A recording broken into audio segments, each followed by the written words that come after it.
মাথায় পড়াশোনা ঢুকবে কিভাবে? মাথায় তো জামাই ঢুকে বসে আছে।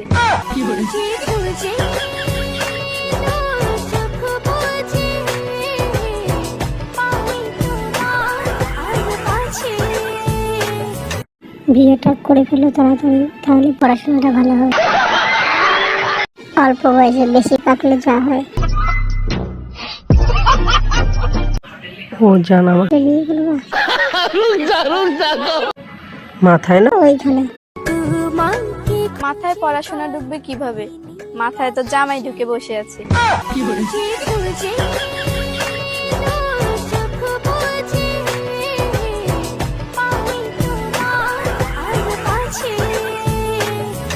বিয়েটা করে ফেলো তাড়াতাড়ি, তাহলে পড়াশোনাটা ভালো হবে।